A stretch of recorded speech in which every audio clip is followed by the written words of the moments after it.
শুরুতেই অভিনন্দন। হ্যাঁ, লাইভে আছি আমরা এখন। অভিনন্দন আপনাকে। সেটি হচ্ছে যে এই যে জয়লাভ করলেন 116টি কেন্দ্রের সবগুলোতে, এ বিষয়ে বলবেন ভোটারদের জন্য কি বলার আছে যারা ভোট দিয়েছেন?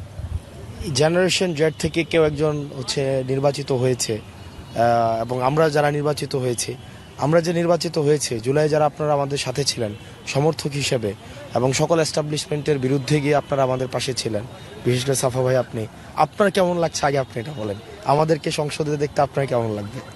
না, আমি তো সাংবাদিকতা করছি, সো আমার আলাদা করে বলার কিছু নাই। এদেশের সবচেয়ে বেশিরভাগ মানুষ তারা যেটা পছন্দ করেছেন আমরা সেটার সঙ্গেই আছি।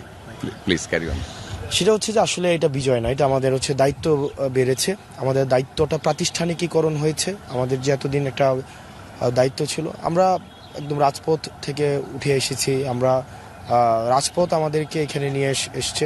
তো আমাদের কিছু দায়িত্ব ছিল আমাদের রাজনীতির প্রতি, প্রতিষ্ঠানের প্রতি, জুলাইয়ের আহত এবং শহীদদের পরিবারের প্রতি, এবং ইনসাফের বাংলাদেশ প্রতিষ্ঠা করার জন্য আমাদের এতদিন দায়িত্ব ছিল, কিন্তু সেটার প্রাতিষ্ঠানিক কোনো স্বীকৃতি ছিল না। আজকে জনগণ প্রাতিষ্ঠানিকভাবে এই দায়িত্বটা আমাদের উপর অর্পণ করেছেন।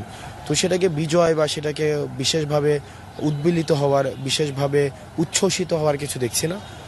সেটা হচ্ছে আরও দায়িত্বটাকে আমাদেরকে আরও বিনয়ের সাথে পালন করে যেতে হবে। যদি আমাদের বাংলাদেশের মানুষ যে আস্থা আমাদের উপরে রেখেছে, দেবিদ্বারের মানুষ যে আস্থা আমাদের উপরে রেখেছে, সেটা যদি কর্মের মধ্য দিয়ে আমরা সম্পাদন করতে পারি, তাহলেই সেটা হবে আমাদের আসলে মূলত বিজয়। কর্মকোণগুলো হবে স্পেসিফিকলি কুমিল্লা 4-এর জন্য এবং সমগ্র দেশের জন্য?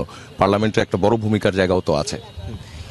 প্রথমত হচ্ছে যেহেতু আমার নিজের আসনের মানুষের প্রতি আমার দায়বদ্ধতা আছে, কুমিল্লা 4-এর অর্থাৎ দেবিদ্বারের মানুষের প্রতি আমার একটা দায়বদ্ধতা আছে, সেই জায়গা থেকে সেটার এক ধরনের কাজ। আরেকটা হচ্ছে ন্যাশনাল পলিটিক্সের এক ধরনের কাজ। আমি ব্যক্তিগতভাবে ন্যাশনাল পলিটিক্সে যে সংস্কার কার্যক্রম রয়েছে, প্রাতিষ্ঠানিক সংস্কার, আমাদের আমলাতন্ত্রের সংস্কার এবং আপনাদের গণমাধ্যমের যেই সংস্কার, বিচার বিভাগের সংস্কার এটার হয়েছে, এবং জুলাই আহত শহীদ পরিবারের যেই ন্যায্য হিস্যা সেটা এখনো পর্যন্ত পায়নি। আমাদের সাংবিধানিক সংস্কারের যে প্রক্রিয়া যেটা অব্যাহত রয়েছে সেটিকে সম্পন্ন করা, এই বিষয়গুলো আমার একদম ফার্স্ট প্রায়োরিটির ভিত্তিতে ন্যাশনালি হবে।